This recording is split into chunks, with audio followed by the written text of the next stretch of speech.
নমস্কাৰ গাইজ, স্বাগতম technical N G YouTube channel. Guys আজি আপোনালোকৰ মাজলৈ এটা নতুন ভিডিঅ' লৈ আহিছোঁ। গাইজ আজি আপোনালোকক দেখাব লৈছোঁ আপোনালোকে 2024 চনত কেনেকৈ চৰকাৰী লেট্ৰিনৰ কাৰণে অনলাইনত আবেদন কৰিব পাৰিব। আহক ভিডিঅ'টো আৰম্ভ কৰোঁ।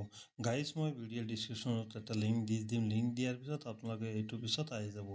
এইটোৰ পিছত আহি আপোনালোকে স্ক্ৰল ডাউন কৰি তলফালে আহিব। তলফালে অহাৰ পিছত ইয়াত চাব, ইয়াত ফাৰ্ষ্টত দিয়া আছে মিচ, তাৰপিছত ইয়াত দিয়া আছে এপ্লিকেশ্যন ফৰ্ম 4IHHL। তো আপোনালোকে ইয়াত ক্লিক কৰি দিব। তাৰপিছত অলপ সময় ৱেইট কৰাৰ পিছত এনেকুৱা পেজ এটা খোল খাব। এনেকুৱা পেজ খোল খোৱাৰ পিছত গাইজ আপোনালোকে যদি প্ৰথমে এইটো ৰেজিষ্ট্ৰেশ্যন কৰিবলৈ বিচাৰিছে তেতিয়াহ'লে ইয়াত চিটিজেন ৰেজিষ্ট্ৰেশ্যনত ক্লিক কৰি দিব। তাৰপিছত এনেকুৱা পেজ এটা খোল খাব। এনেকুৱা পেজ খোল খোৱাৰ পিছত ইয়াত ফাৰ্ষ্টত আপোনালোকৰ মোবাইল নম্বৰটো ইয়াত বহাই দিব। মোবাইল নম্বৰটো বহাই দিয়াৰ পিছত ইয়াত আপোনালোকৰ নামটো লিখি দিব। তাৰপিছত আপোনালোকৰ জেণ্ডাৰটো চিলেক্ট কৰি দিব। পিছত আপোনালোকৰ এড্ৰেছটো চিলেক্ট কৰি ইয়াত ষ্টেটটো চিলেক্ট কৰি দিব। তাৰপিছত ইয়াত কেপচা কোডটো মাৰি আপোনালোকে ছাবমিটেড অপশ্যনত ক্লিক কৰি দিব। মোৰ এইটো অলৰেডি ৰেজিষ্ট্ৰেশ্যন কৰা আছে, তো সেইকাৰণে মই ইয়াত লগ ইনত ক্লিক কৰি আছোঁ। ইয়াত আপোনালোকে ৰেজিষ্ট্ৰেশ্যন মোবাইল নম্বৰটো বহাই দিব। আপোনালোকে তাৰপিছত ইয়াত OTPটো বহাই চাইন ইনত ক্লিক কৰি দিব। মোবাইল নম্বৰটো বহাই দি গেট OTPত ক্লিক কৰি দিব। গেট OTPত ক্লিক কৰি দিয়াৰ পিছত অলপ সময় ৱেইট কৰিব লাগিব। আপোনালোকৰ মোবাইলত OTPটো আহি যাব। OTPটো আপোনালোকে ইয়াত বহাই দিব লাগিব। OTPটো বহাই দিয়াৰ পিছত ইয়াত আপোনালোকে কেপচা কোডটো বহাই দিব। তাৰপিছত আপোনালোকে চাইন ইনত ক্লিক কৰি দিব। চাইন ইনত ক্লিক কৰি দিয়াৰ পিছত আপোনালোকে ইয়াত ৰেজিষ্ট্ৰেশ্যন কৰিছিল যিবিলাক ডিটেইলছ দিছিল এইবিলাক ডিটেইলছ ইয়াত আহি যাব। ইয়াত আপোনালোকৰ নামটো আহি গৈছে। তাৰপিছত ইয়াত আপোনালোকৰ এড্ৰেছটো আহি গৈছে। গাইজ এতিয়া আপোনালোকে ইয়াত এপ্লাই কৰিবলৈ হ'লে লেফ্ট ছাইডৰ যিটো থ্ৰী ডট আছে ইয়াত ক্লিক কৰি আপোনালোকে নিউ এপ্লিকেশ্যনত ক্লিক কৰি দিব। নিউ এপ্লিকেশ্যনত ক্লিক কৰি দিয়াৰ পিছত ইয়াত আপোনালোকে এনেকুৱা পেজ এটা খোল খাব। ইয়াত আপোনালোকৰ এলিজিবিলিটি ক্ৰাইটেৰিয়া দিয়া আছে, এইবিলাক আপোনালোকে চেক কৰি ল'ব। তাৰপিছত চাব ইয়াত ফাৰ্ষ্টত আপোনালোকৰ ষ্টেটৰ নামটো আহি গৈছে। আপোনালোকৰ ডিষ্ট্ৰিক্টৰ নামটো ইয়াত চিলেক্ট কৰি দিব।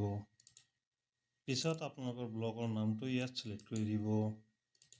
ব্লকৰ নাম চিলেক্ট কৰি দিয়াৰ পিছত আপোনালোকৰ পঞ্চায়তৰ নামটো চিলেক্ট কৰি দিব। পঞ্চায়তৰ নামটো চিলেক্ট কৰি দিয়াৰ পিছত আপোনালোকে ভিলেজৰ নামটো ইয়াত চিলেক্ট কৰি দিব। ভিলেজৰ নাম চিলেক্ট কৰি দিয়াৰ পিছত আপোনালোকৰ হেবিটেশ্যন যিটো আছে এইটো আপোনালোকে চিলেক্ট কৰি দিব।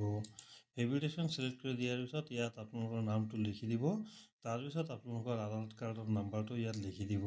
আধাৰ কাৰ্ডৰ নাম্বাৰটো লিখি দিয়াৰ পিছত ইয়াত আপোনালোকে টিক মাৰ্ক কৰি দিব বক্সত। তাৰপিছত ভেৰিফাই আধাৰত আপোনালোকে ক্লিক কৰি দিব। আধাৰ ভেৰিফিকেশ্যন হোৱাৰ পিছত আপোনালোকৰ ফাদাৰ্ছৰ নামটো ইয়াত লিখি দিব। ইয়াত আপোনালোকে জেণ্ডাৰটো চিলেক্ট কৰি দিব।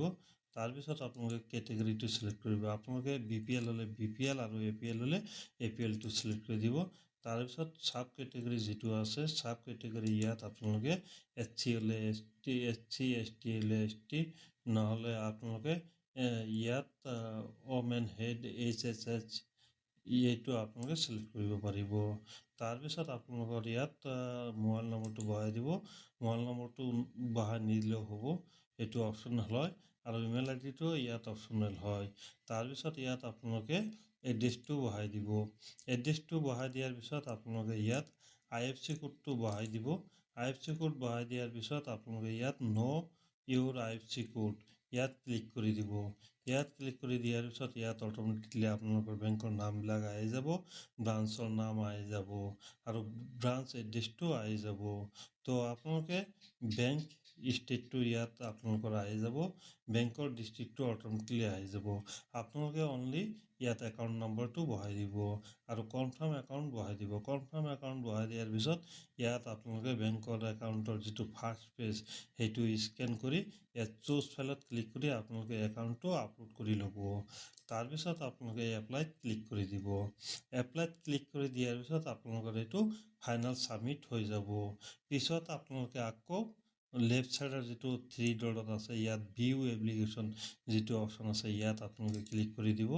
ইয়াত ক্লিক কৰি দিয়াৰ পিছত আপোনালোকে চাব আপোনালোকে যিটো এপ্লিকেশ্যন কৰিছিল সেইটো ৰাইট ছাইডত দিয়া আছে ট্ৰেক ষ্টেটাছ। ইয়াত ক্লিক কৰি আপোনালোকে এইটো চেক কৰিব পাৰিব আপোনালোকৰ এপ্লিকেশ্যনটো এপ্লাই হৈছে নে নাই আৰু আপোনালোকৰ এপ্লিকেশ্যনৰ যিটো চিকিউৰিটিটো ডান হৈছে নে নাই। তো বন্ধু বান্ধৱীসকল, আজিৰ ভিডিঅ' এইখিনিয়ে আছিল। আপোনালোকৰ ভিডিঅ'টো ভাল লাগিলে মোৰ চেনেলটোক ছাবস্ক্ৰাইব কৰিবলৈ নাপাহৰিব।